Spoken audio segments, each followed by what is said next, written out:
Inilah Fiona, transpuan yang sukarela membantu vaksinasi COVID-19.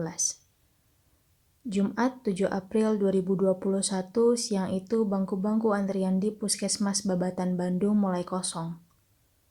Proses vaksinasi COVID-19 bagi 70 orang guru baru saja usai. Selesai sudah tugas Fiona 45 tahun hari itu. Vaksinasi di Puskesmas Babatan berlangsung sejak pagi. Fiona, seorang transpuan yang tidak berlatar belakang kesehatan, membantu urusan pendaftaran di meja nomor 1. Sesekali dia juga bertugas di meja 4 untuk melakukan observasi pada mereka yang telah menerima suntikan vaksin. Keterlibatan Fiona dalam program vaksin COVID-19 merupakan inisiatif yang datang dari dirinya sendiri. Sebelumnya, dia terlebih dahulu mengikuti penyuluhan yang dilakukan di puskesmas. Di sana, Fiona belajar bagaimana cara mendata sasaran vaksin, melayani warga calon penerima vaksin, serta mengobservasi kejadian ikutan pasca imunisasi atau KIPI. Tenaga dan sumber daya manusia puskesmas memang terbatas, jadi aku ingin membantu, kata Fiona ketika berbincang dengan Bandung Bergerak ID. Aku ingin Indonesia cepat sehat, biar jangkauan vaksinasinya bisa luas, tidak hanya satu wilayah.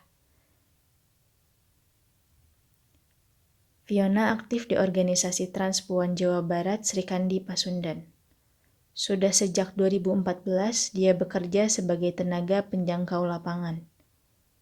Inilah betul-betul pekerjaan yang memberinya pendapatan yang dipangkai untuk menyambung hidup. Keputusan Fiona bertugas secara sukarela dalam program penanganan COVID-19 di puskesmas membuatnya harus pintar-pintar mengelola waktu. Pulang dari puskesmas pukul 3 sore, dia bersiap-siap memasak menu berbuka puasa. Pada malam harinya setelah sholat tarawih, Fiona mengunjungi sesama transpuan atau penderita HIV untuk mendata sekaligus memberikan penyuluhan. Tugas utamanya merujuk dan mendampingi mereka untuk melakukan tes konseling sukarela atau VCT, berupa penyaringan awal untuk mengetahui seseorang apakah sudah terpapar HIV atau belum. Kerja penjangkauan komunitas waria dan gay tidak jarang berlangsung hingga lewat tengah malam.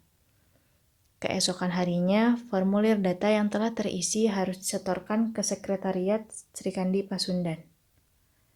Jika diharuskan ada konsultasi lanjutan dengan pihak puskesmas terkait, Fiona pun harus segera ke puskesmas.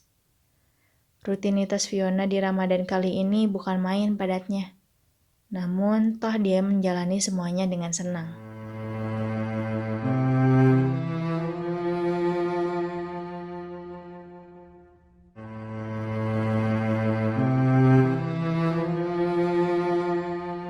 Fiona dilahirkan pada Agustus 1979 di keluarga keturunan Tionghoa di Bandung yang hidup serba berkecukupan.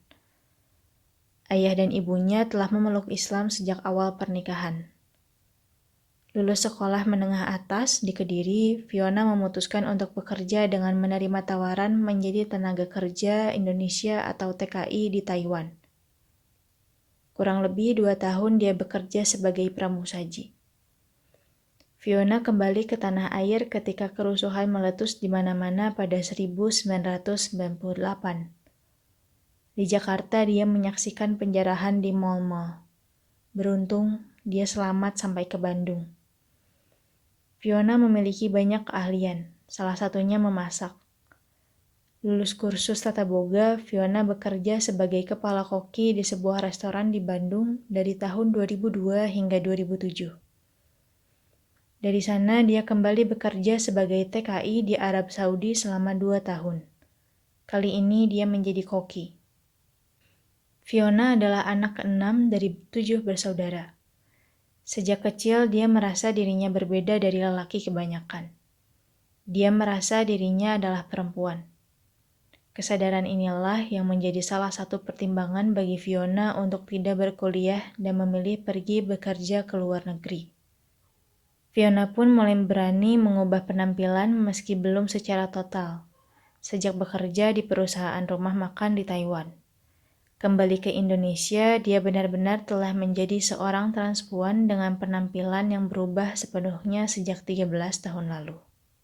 Keputusan Fiona menjadi transpuan sejak awal mendapat tentangan keras dari keluarga. Mulanya keluarga masih bisa memahami. Namun, setelah sang ayah meninggal dunia, benar-benar tidak ada tempat bagi Fiona. Dia terusir dari keluarganya sendiri.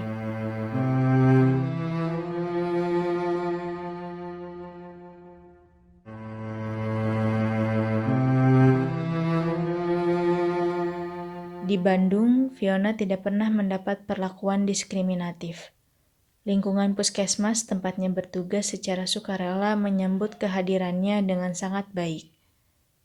Dia selalu dipanggil Cici, panggilan akrab bagi kakak perempuan etnis Tionghoa. Sikap ramah dan mudah bergaul membuat Fiona bisa diterima di lingkungannya. Dia seorang transpuan yang sangat mandiri. Ada beberapa usaha yang dia miliki. Meski salonnya saat ini sepi pelanggan terdampak pagebluk. 5 tahun lalu Fiona membeli sebidang tanah di Garut yang dimanfaatkan untuk bertani. Tumbuh di sana beragam sayuran seperti kol, kentang, cabai, dan tomat. Fiona menyewa warga setempat untuk menggarap lahan itu.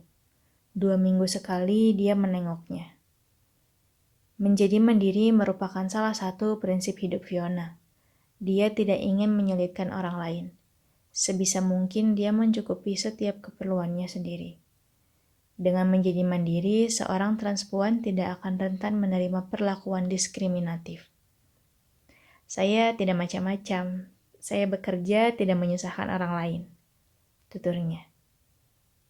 Dari dulu saya bekerja dan bermasyarakat, berbaur.